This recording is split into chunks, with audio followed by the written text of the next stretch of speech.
నితిన్ గారిని మాట్లాడవలసిందిగా రిక్వెస్ట్ చేస్తున్నాం. అండ్ మాకు ఒక క్వశ్చన్ ఉంది, మీ బ్యాక్ ఎండ్ నుంచి తెలిసింది ఈ పాట ఇంతకు ముందు సూఫియానా సాంగ్ లో చాలా ఈజీగా చెట్లు ఎక్కేశారంట, ఏంటి ఎక్స్పీరియన్స్ ఉందా? ఎక్స్పీరియన్స్ ఏం లేదండి, చాలా కష్టపడి పైకి ఎక్కాను. ఆ రోజు నాకు ఇంకా గుర్తు కూడా, ఆల్మోస్ట్ ఒక 3-4 hours దానిపైన అలా ఉంచేశారు. దెబ్బకి కొన్ని రోజులు బండి గారు సార్ నేను కూడా ఇలా పుష్పలాగా నడిచాను సార్. సో అది కష్టమైందే అండి, అదేమో అంత ఈజీగా ఎక్కలేదు నేను.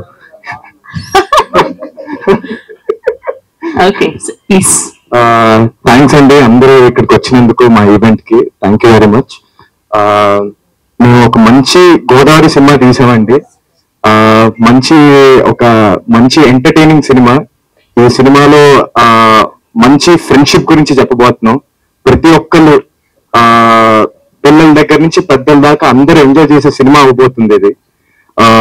అందరికి థ్యాంక్స్ చెప్పుకోవాలి, అంజి గారికి థ్యాంక్స్ చెప్పుకోవాలి, అరవింద్ గారికి థ్యాంక్స్ చెప్పుకోవాలి, వాస్ గారికి థ్యాంక్స్ చెప్పుకోవాలి. ఇలాంటి మంచి సినిమాలోకి నన్ను తీసుకున్నందుకు thank you sir, thank you so much sir.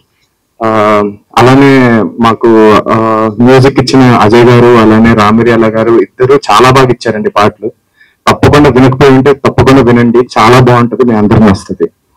And నాతో పాటు నా కో యాక్టర్స్, నా friends, it's Ankit and Chaudhary garu. ఆయన ఇంకా లేరు ఇక్కడ, ఆయన ఏదో షూట్ అని చెప్పి వెళ్ళారు. ఆయన ఉంటే చాలా అదే ఆ వీడియో చూసి అరెస్ట్ అయ్యారు అనుకుంటారేమో, ఆయన షూట్ లో ఉన్నారండి. సో వాళ్ళిద్దరు కూడా థ్యాంక్స్ చెప్పుకోవాలి, ఎందుకంటే మా ముగ్గురు మధ్య ప్రతి సీన్ పండింది అంటే వాళ్ళిద్దరు కూడా వాళ్ళ ఎఫర్ట్స్ ఉన్నాయి కాబట్టి thank you very much, thank you అండి. అలానే మా టైటిల్ హాయ్, మీ ఫ్రెండ్స్ అండి.